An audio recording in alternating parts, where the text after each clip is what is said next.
Okay, so you know those videos you see online of someone walking into like a police station or a government building? Cameras rolling and they're ready to record every interaction. Yeah, well, that's a First Amendment audit. They're everywhere, right? And they really highlight this tension, this deep-seated unease about accountability and transparency, especially in the digital age, you know? It's like we instinctively distrust unchecked power. Always have. Mm. And in a world where surveillance tech is evolving faster than we could even understand it, people are going to push back. Yeah, and the irony is, the same tech that's making us worry about privacy is being used to hold the government accountable. Right. It's like a weird feedback loop. Yeah, totally. But this isn't just some new fad. Oh, absolutely not. So let's back up a bit. When did this whole thing even start? Well, you could argue it goes back to Watergate. Yeah. That's when things really started to shift. Public trust in the government was broken.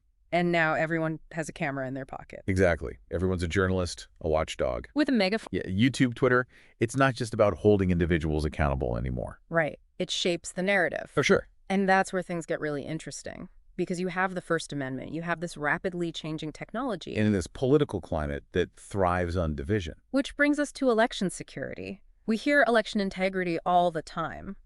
But after this year's DivotCon, it seems like our voting systems are more vulnerable than we thought. Oh, absolutely. And it wasn't just theoretical stuff either. We saw authentication systems that could be bypassed easily. Insecure software. So someone could actually manipulate votes? It's possible. Yeah. Yeah. And look, we're not just talking about some shadowy foreign government here. This could be anyone with the right knowledge. Right. Anyone with a motivation. Exactly. I don't know about you, but I'm ready to throw in the towel and, I don't know, become a hermit or something. Right. It's like everything's a potential threat. Our phones, our voting machines, even just like reading the news. It's overwhelming. Yeah. But here's the thing. We can't just check out. Easier said than done right. I know. But think about it this way. The more we know about this stuff, the less scary it becomes. Okay, so knowledge is power. Exactly. Yeah. Like, let's say you're scrolling online and you see one of those First Amendment audit videos. All right. Someone's getting heated. Maybe the cops are called. It's easy to get caught up in the outrage. Yeah, for sure. But before you hit that share button, take a second. Hmm. What are the actual laws in that situation? Mm-hmm. Who are these people? What's the context? So, like, don't just assume you're seeing the whole story. Right. Be critical. Which is important with the election coming up, especially with all the talk about misinformation. Absolutely. This stuff spreads like wildfire online. And then there's Trump. Oh, yeah.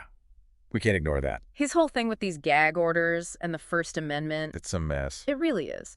But it brings up some interesting questions like, how much free speech is too much? It's a tough one.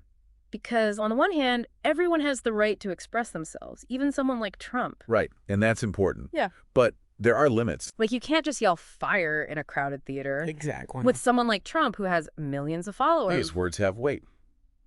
So how do we balance that? Right. How do you protect free speech, but also protect people from hate speech and misinformation? Especially when it seems like everywhere he says just, I don't know, makes things worse. It's like these gag orders are supposed to ensure a fair trial, but they also might just be fueling the fire. It's a no-win situation. In a way, yeah. So where do we even go from here? Like, how do we make sense of all of this? It's a lot, right? Like, it's not just about Trump or elections. It's everything. It's like the whole system is, I don't know, glitching. Yeah, it can feel that way sometimes. But I think that's why it's more important than ever, to focus on what we can control. Okay, so what can we control? Well, for one, we can try to look at all of this as a chance to learn and grow. Okay. Like, take those First Amendment audits. Right. On the surface, they seem kind of, I don't know, out there. Yeah. But they force us to think about, what are the limits of government power? Like, when is it okay to sacrifice a little bit of privacy in the name of security? Right, because that's always the argument, isn't it? Exactly. And there's no easy answer.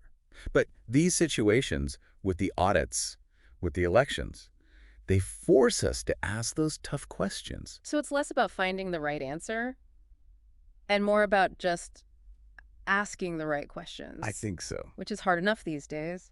It is.